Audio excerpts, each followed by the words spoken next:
doing? How you doing? Good, how are you? Good, good. So we weren't sure necessarily based on the video of what we could see, but on your 3-yard touchdown catch, was that ball tipped? No, it was really close. Okay. It you could say it skinned his glove Okay. almost. It was really close, but it's a really good ball. Considering the coverage they were in, and yeah, he didn't tip it though. He almost did. To get that first touchdown, what did that mean to you, and how did that kind of maybe take some weight off of your shoulders there? It was big, for me at least. Being here last year, only being able to play in a couple of games, and playing in those games and not being able to score, it would get frustrating at times. So to finally score that, that first touchdown, it felt really good, to especially do it here at home. So yeah. On Monday, Herm kind of explained to us that y'all have only had 6 games together working with Jaden as a receiving core and then him as a quarterback. How long does it typically take, in your eyes, for a typical receiver to bond with his quarterback and make that connection stick? Well, I know, you probably want to have as close of a relationship to your quarterback as possible, and with the limitations and restrictions that we had last year, and it was kind of hard to do that. So that's why this year, we're really big on getting together and working on a lot of stuff that we needed to work on last year that we should have, that we really couldn't work on. So I think it's big, to have that connection, or that bond with your quarterback. Where do you think your chemistry is with Jade Daniels right now? Me and J5, he's looking for me, I'm just trying to win, get open, and we're really, really cool. We're tight, especially as a whole receiver core. You know what I mean? He's always talking to us, giving the lowdown on adjustments and everything. So it's not just like coaches and players. We get a lot instruction from him as well. And we do the same. We give feedback to each other, on and off the field.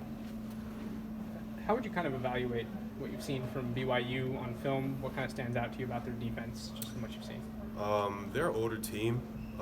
They've got a lot of experience, and they're not just a team that's gonna, just let up and make a lot of mistakes. They're bend don't break defense. They're gonna play all 4 quarters, and they're gonna play hard, physical. So they've got some athletes, some dudes on their team, on their defense especially. As long as we can execute, it's always going to be us versus ourselves at the end of the day. So as long as we execute and do our job, do what we need to do, we should come out with the win, be 3-0. Is this kind of one of those games where playing mistake-free football is especially emphasized, just because of, like you said, BYU plays a pretty technically sound game? Yeah. So it's it's going to be huge for us, to try to play as cleanly as possible. Because, like I said, they're a team that, they're going to take advantage of our mistakes and what we mess up on. So, the game's not going to be perfect, on either side of the ball, but the more we could limit, the amount of mistakes we make and stuff and just make plays, it should be a cleaner game, for us. Herm said after the last game that he feels like there's a lot of room to grow still in the passing game for you guys. What's kind of been the message from the coaches about that, and then what are the areas you think you guys can still really improve to kind of get to that mark that I think he's setting? Ultimately, I think we just, as a receiver group, we need to just make plays, from here on out. When we get the opportunity to make a play on the ball, we need to make it. The contested catches, all that stuff getting open. Really, we have a really good run game as well. So to open up that pass game, we just need to make plays at the end of the day. We're doing all that we can, get open and everything, but we just need to make the play at the end of the day. So There's been clips of in particular your run blocking on Twitter, and everybody's raving about you just sitting guys down, planning them, and just the run blocking grades of your group and as a whole. What kind of pride do you guys take in being able to help Rashad, help Diamante in terms of their running game and just your assignment blocking? At the end of the day, we all have a job to do, whether that's run play, pass play. Run plays, we're supposed to block, block, as hard as you can, go 100% every time.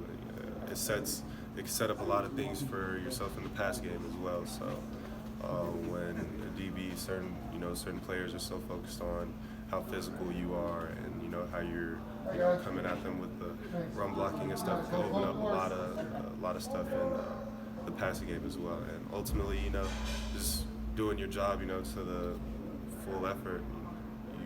That's how you win games. So. Did anybody say anything to you about the one in which you went and led the guy out of bounds? And Yeah, I got yelled at. They said I couldn't block him out of bounds. My thing was they just didn't blow the whistle yet. So I was like, you know what, I'm gonna just keep blocking him. If I let him go and he makes the tackle, then I get in trouble again. So I mean, it was kind of a lose-lose win in my eyes, but ultimately I just got to play, you know, cleaner, just stay in between the lines. So, yeah. Where on the field is this game going to be won and lost? Probably most likely up front. They got older guys. You know, they got some strong guys down there.